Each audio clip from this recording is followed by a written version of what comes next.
আমাদের জীবন থেকে অনেক পুরনো জিনিস হারিয়ে যাচ্ছে, যেমন চিঠি লেখা, পোস্টকার্ড, এনভেলপ কিছুই নেই। তেমনি আর একটা গুরুত্বপূর্ণ জিনিস হচ্ছে খবরের কাগজ বা সংবাদ পত্রিকা। আমাদের ছোটোবেলাটা, শিশুকালটা বা কৈশোরটা কি দেখেছি? সকালবেলা ঘুম থেকে উঠে বাবা, কাকা, জ্যাঠা যারা যারা বাড়িতে আছেন তারা সব ওই মানে প্রথমে উঠে চা খেতে খেতে পেপারের খোঁজ আসতো। মানে সেটা হলো একটা মানে আকর্ষণ, আজকে খবরের কাগজে কি কি বেরিয়েছে, নিউজে কি কি দেখতে পারবো সেইগুলো। আর আমাদের বাড়িতেও তার ব্যতিক্রম ছিল না। মা সকালবেলাটা টাইম হতো না, যেহেতু মা চাকরি করতো, মা বেরিয়ে যেতে হতো। বাপি বা জেঠুর কেন টাইম ছিল, বা আমার জ্যাঠতো দাদা থাকতো, তাদের কেন টাইম ছিল? তাদের তো আর রান্নাবান্না করতে হচ্ছে না, বাড়ির কাজ করতে হচ্ছে না, মাকে তো সেইগুলো করে গুছিয়ে রেখে যেতে হতো। মা কিন্তু বিকেলে এসে অবশ্যই মানে খবরের কাগজ যদি হাতের সামনে না থাকতো, মা কিন্তু তুলকালাম কাণ্ড করতো। মানে এতই তার মানে আকর্ষণ ছিল, বা এতই মানে চুম্বকের মতো না ব্যাপারটা ছিল, মানে ওইটা কে আগে পড়বে, কে আগে নেবে, এই রকম একটা ব্যাপার ছিল। কে ফার্স্ট ওটা খুলে দেখবে সেদিনকার পেপার কি কি নিউজ আছে, মানে এটাই বলতে চাইছি আমি। এখন সেই জিনিসটা কিন্তু বিলুপ্ত, অনেকটাই বিলুপ্ত। আমি বলছি না সব বাড়িতে বা সব ক্ষেত্রে, তা না, কিন্তু অনেকটাই। কারণ এখন মোবাইল এসে গেছে হাতে হাতে, সেখানে কারেন্ট নিউজ দেখা যাচ্ছে, টেলিভিশন তো আছেই অনেক দিন ধরে। তো এই সম্বন্ধেই আজকে আমি কিছু বলতে চলেছি, কিছু করুণ কাহিনীও এর সঙ্গে জড়িত আছে। তার আগে আমি আমার গুরুদেব পরম ভগবান ভোলানাথকে স্মরণ করলাম এবং তার পায়ে আমার কোটি কোটি প্রণাম জানিয়ে আজকে আমার ব্লগটা শুরু করলাম। তোমরা প্রত্যেকে নিশ্চয়ই খুব ভালো আছো, আর আমিও বেশ ভালো আছি। তো যারা যারা সাবস্ক্রাইব করেছো আমার চ্যানেলটিকে, তাদের অসংখ্য ধন্যবাদ। যারা করনি তারা প্লিজ সাবস্ক্রাইব করে আমার পাশে থেকো, আমার হাতটা শক্ত করে ধরে থেকো, কেমন? তো আজকে আমার যেই কথাটা বলা তার দিকেই অগ্রসর হই। আমাদের বাড়িতে যে নিউজ পেপার দেয় বা পত্রিকা দেয়, উনি কিন্তু মহিলা। তো উনি এই কঠোর কাজটা, মানে তাকে ভোর না হতে হতেই, মানে মাঝরাতের পর থেকেই বলতে গেলে লাইন দিতে হয়, যেখান থেকে পেপার কালেকশন হয় সেখান থেকে লাইন দিয়ে পেপার নিতে হয় ভোর রাত্রে। একটা মেয়ের পক্ষে, খুব বেশি তার বয়স না, বছর 45-46 হবে, একটি মহিলা, সে বেরিয়ে সেখানে গিয়ে কাগজ নিয়ে এসে, তারপরে আর কি কি ফর্মালিটিস আছে আমি ঠিক বলতে পারবো না, তারপরে এসে আমাদের রাস্তার মোড়ে সে বিক্রি করে। তো তারই কথা আমি আজকে বলতে চলেছি তোমাদের কাছে। তার সঙ্গে তো এই ওতপ্রোতভাবে জড়িত এই নিউজ পেপার। তো সে কেন এই ব্যাপারে, মানে এই নিউজ পেপার বিক্রি করার ব্যাপারে এলো? তার স্বামী মারা গেছে, তার স্বামী কিন্তু আমাদের বাড়িতে পেপার দিতেন, সমীর বাবু, এখনো মনে আছে। খুব শান্ত শিষ্ট ভদ্রলোক ছিলেন, এবং এই ভদ্রমহিলার যে এখন পেপার দেয় আমাদের বাড়িতে বাড়িতে, এবং পাড়ায় যে কজন নেয় ওর কাছ থেকে, মানে হাতে গোনা কজন, তো তাদের বাড়িতেও সে দেয়। তা তার একমাত্র ছেলে, সেও চলে গেছে ভুল চিকিৎসার জন্য। এখন তো কি বলবো, আর কিছু বলার নেই, সেটা অন্য প্রসঙ্গ চলে আসে। তা ভুল চিকিৎসার জন্য মারা যায়। প্রিটেস্ট দেওয়ার পর টেস্টের সময় সে টেস্ট দিতে পারেনি, বা তার পরের বছরই তার মাধ্যমিক ছিল, খুব করুণ অবস্থা। তা মারা গেছে সে, আর তার মেয়ে, তখন মেয়েটি, যখন ওর এই স্বামী এবং ছেলে মারা যায় তখন মেয়েটি 5-এ পড়তো, এইরকম, হ্যাঁ 5-এ পড়তো। তা তারপরে এখন সে মানে সেকেন্ড ইয়ারে পড়ে, কলেজের সেকেন্ড ইয়ারে পড়ে। তখন সে কি করবে? সে তার স্বামীকে তো এই পেপারের ব্যাপারটাই দেখে এসছে। প্রথমে সে তো বুঝতে পারিনি কি করে কি করতে হয়। তারপরে ওই যেখান থেকে পেপার তুলতো সেটা তার স্বামীর মুখে শুনেছিল। সে গিয়ে সেখানে কথাবার্তা বলে, তাকে তো কিছুতেই দাঁড়াতে দেবে না, কারণ একজন চলে গেল মানে কম্পিটিশানে, একজন চলে গেল মানে তো কি বলবো, একটা কম্পিটিটার চলে যাওয়া, তা দেবে না। তো অনেক কষ্টে দেখো ভাই অনেক করুণ কাহিনী, তার গল্প টল্প করে সে আলটিমেটলি ওই ভোরবেলা গিয়ে মানে 3:30 4টে সেখানে রিচ করতে হবে, গিয়ে পেপারগুলো কালেক্ট করে এখানে আমাদের বাড়ির সামনে বসে। খুবই স্ট্রাগল জীবন, সেখানে পয়সাই বা পায়। আর মেয়েটা উচ্চ মাধ্যমিক পাশ করার পর কিছু টিউশনস করে, সেটা দিয়ে সে তার পড়ার খরচা, বইপত্রর খরচা এইসব চালায়। আর সে যা এখান থেকে পায় সামান্যই সেটা সে ওই খাওয়া, আর তার বাপের বাড়ি থেকে কিছু দেয় হয়তো, মাঝে মাঝে সে বাপের বাড়িতেও যায়। সে তার বলতে চাইছে, মানে সে বলছে যে জানো এখন এই মোবাইলের জন্য আমার কাছ থেকে কেউ পেপার কেনে না, এই তোমরা কেনো আর 2-1টা বাড়ি গলির ভেতর ঢুকে তারা কেনে। সে বাড়িতে বাড়িতে দিয়ে আসে পেপার, সকালবেলা উঠে তার প্রথম এই কাজ, তারপরে যে কটা পেপার বেঁচে থাকে সে কটা সে ওখানে বসে বিক্রি করে। জানো এত কষ্ট, একটা জীর্ণ শীর্ণ ভদ্রমহিলা, অভাবে অনটনে এই অল্প বয়সে তার চামড়া কুঁচকে গেছে, মানে অনাদরে তেল সাবান ক্রিম কিছুই সে মাখতে পারে না। অনেকে এরকম আছে, আমাদের পাড়াতেই একজন আছেন, তিনি কিন্তু প্রফেসর ছিলেন, এখন রিটায়ার করেছেন। তো রিটায়ার করে উনি বাড়িতে পড়ান, ওনার যে সাবজেক্ট সেটা উনি পড়ান। উনি কি করে জানো, ওই পেপার যে ভদ্রমহিলা তার কাছে, ওর নাম সীমা, সেই ভদ্রমহিলার কাছ থেকে রোজগার পেপারটা ওখান থেকে নিয়ে দাঁড়িয়ে দাঁড়িয়ে পড়ে নেয়, দাঁড়িয়ে পড়ে ওটা আবার জমা দিয়ে আসে। তার ফলে কি নিউজটাও তার পড়া হয়ে গেল, টাকা দিয়ে কিনতেও হলো না।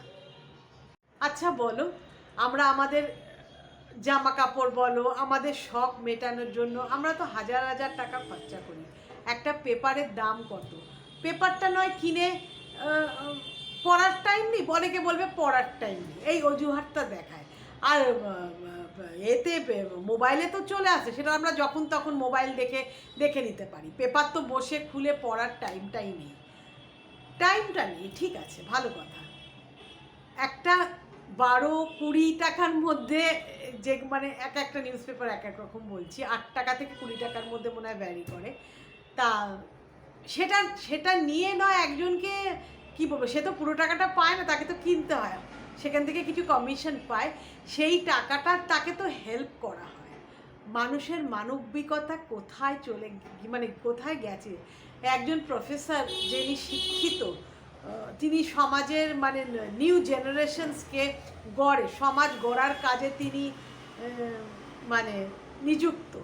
তা উনি ওইখানে দাঁড়িয়ে পড়েন। তো আমি বললাম যে তুমি বলতে পারো না যে আপনি অন্তত 1 সপ্তাহের একটা মূল্য ধরে দিন, আপনি তো প্রতিদিন এসে পেপারটা দেখে চলে যান, 1 সপ্তাহের মূল্য ধরে দিন। বলছে কি বলবো বৌদি, বলতে লজ্জা লাগে।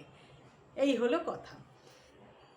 আবার একজনকে আমি বলি, এটা আমি জানতে পারলাম কেন বলো তো, মানে বলতে শুনি আর কি, একজনকে জানতে পারলাম যখন আমার মা মারা গেল, করোনা বছরে আমার মা মারা গেছে, অনেকবার বলেছি 4 এপ্রিল মা মারা গেল, তখন লকডাউন আরম্ভ হয়ে গেছে, এবং যথারীতি তখন তো নিউজ পেপার কিছুই নেই। আর তখন না অনেকে পেপার যখন চালু হলো, তখন না অনেকে পেপার নিত না, যে জার্মস চলে আসবে, হয়তো জার্মস চলে আসতে পারে, বাড়িতে ফুলমালাও আমরা নিতে পারতাম না, যে করোনার জার্মস কোথা থেকে আসে ঠিক নেই, স্বাভাবিক একটা ভয়াবহ ব্যাপার, কারণ এর মধ্যে জীবন মৃত্যু জড়িয়ে আছে। তো যে কারণে আমি মায়ের ওই 3 এপ্রিলের কথা, ওই অভিশপ্ত দিনের কথাটা বললাম, সেটা হলো মায়ের 1 বছর এবং দ্বিতীয় বছর 2 বছর পর আমি পেপারে মায়ের জন্য দিয়েছিলাম, বর্তমানেও দিয়েছিলাম, আনন্দবাজার পত্রিকাতেও দিয়েছিলাম, যে মায়ের ফটো দিয়ে যতটুকু লিখে আমি ওটা দিয়েছিলাম। তো আমি তখন আমার কিছু নিকট আত্মীয় স্বজনদের আমি ফোন করে বললাম যে আজকে পেপার, মানে নিকট আত্মীয় মানে মায়ের দিকে নিকট আত্মীয়দের আমি বলেছি, যারা মায়ের আপনজন, তাদেরকে আমি ফোন করে বললাম আজকে দুটো নিউজ পেপারেই আমি দিয়েছি, এটা 2021 আর 22, তার মানে হলো 20-তে মা চলে গেছে, 2 বছরই আমি বলেছিলাম যে তোমরা পেপারটা কিনে দেখো, মায়ের আজকে ছবি দিয়েছি, মায়ের সম্বন্ধে লিখেছি, একটু দেখো। মানে কেউ দেখলে তখন মনে হয় না যে আপন লোকেরা দেখলো। তখন 2-1 জন আমাকে বলল, আসলে কি জানিস তো, করোনার পর আমরা পেপার কিনি না, তা আমি মানে করোনা তো প্রায় 1-1.5 বছর হয়ে গেল, মানে 1 বছর তারপরে 2 বছর হয়ে গেল, এখনো তোমরা মানে পত্রিকা নাও না, নিউজ পেপার কেনো না? বলে না কিনি না রে, ওই যে একটা হ্যাবিট চলে গেছে আর কিনি না। মানে নিজের দিদি বলো, মানে তা আমার সম্পর্কের কথা বলছি, নিজের দিদি, নিজের মাসি, নিজের পিসি।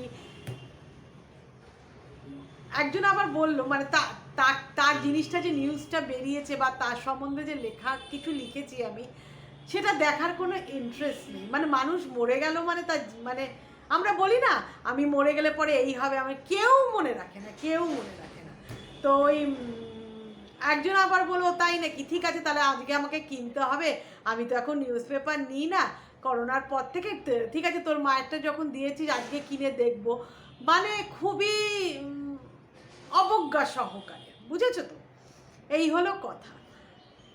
তা আমি বলতে চাইছি, এটা আমার বলার মানে মানে আমার বলার কারণ হলো যে এখন তো করোনা নেই, ঠাকুর না করুন আবার ফিরে আসুক। মাঝখানে একটু রব উঠেছিল করোনা, কিন্তু সেই মৃত্যুর যে মিছিলটা সেটা তো এখন নেই। তো একটা পেপার কিনতে কি হয় বলো? এটা শুধু যে মানে একজন ভদ্র মহিলা, একজন ভদ্রলোক বা যারা করছে এই পেপার দিচ্ছে বাড়িতে বাড়িতে, তাদের যে হেল্প করা হচ্ছে তা তো না। শুধু এটাই নয়, আমাদের পুরনো ঐতিহ্যটাকেও তো ফিরে আনতে পারি।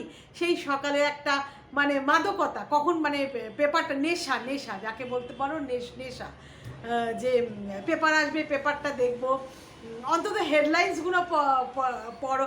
এই যে আমি যে রান্নাবান্না করি, আমাদের বাড়িতে যে পেপার নেওয়া হয়, সকালবেলা ঘুম থেকে ওঠার পর যখন পেপারটা আমার বরের দখলেই থাকে, তারপরে আমি ওই রান্না করতে করতে মাঝে মাঝে বসি, অন্তত হেডলাইন্সগুলো পড়ি, এবং যে হেডলাইন্সে দেখি আমার মানে অ্যাট্রাক্ট করছে, আমাকে আকৃষ্ট করছে যে এটাতে কোনো নিউজ আছে, সেগুলো পড়ি ফাঁকতালে রান্না বসিয়ে বা এই তোমাদের সঙ্গে কথা বলার পর হয়তো দেখবো।